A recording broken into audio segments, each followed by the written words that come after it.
நோம்புக்கு சில்லு rose milk இளநீர் பாயாசம் 40 30 ஜூஸ் கடை போட்டாச்சா?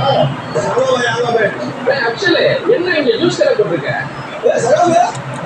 ஸ்கூல் ஃப்ரெண்டு பாய். சரி சரி, ஒரு 30 ரோஸ் மில்க் பார்சல் பண்ணு. என்ன பண்றது, குடும்பத்தெல்லாம் பாக்குறீங்களா? நீங்க மாசம் எவ்வளவு சம்பாதிப்பீங்க? இதை வச்சு குடும்பம் எடுத்துக்க முடியுமா? நான் என்ன நோக்குவேன், மாசம் ஒரு 10,000 சம்பாதிக்கிறோம். நீங்க எவ்வளவு சம்பாதிக்கிறீங்க? போதுமான அளவு சம்பாதிக்கிறேன். அதை என்னையா நீங்க சம்பாதிக்கிறத என் பையனுக்கு ஒரு நாளைக்கு பேக்கெட் பண்ணியே கொடுத்துட்டு இருக்கேன். சரி சரி, ரோஸ் மில்க் போட்டு கொடுத்து விடு. பாய், மாசம் 15,000 சம்பாதிச்சு அல்லதுலாம் சொல்றீங்க. என் கூட தான் போய் படிச்சேன், லட்சமா சம்பாதிக்கிறேன். என்ன பாருங்க, ஜூஸ் கடையை போட்டு கஷ்டப்பட்டு இருக்கீங்க. அப்படியா? அசல் பாய், என் கூட வாங்க, ஒரு இடத்துல அவங்க கூப்பிட்டு போறேன்.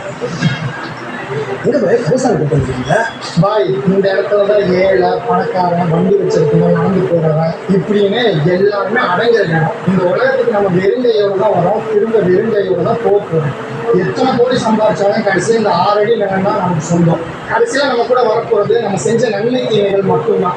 இன்னும் நபிசல்லாஹு சொல்லியிருக்காங்க, ஆதமுடைய மகனுக்கு 2 மழையளவு செல்வம் கொடுத்தாலும் பத்தாது, கடைசியில் அவங்க வைத்த மண்ணு தான் நிரப்பணும்னு சொல்லிட்டு, அதனால நமக்கு இறைவன் கொடுத்ததை கொண்டு அல்ஹம்துலில்லாஹ் சொல்லி பழகணும்.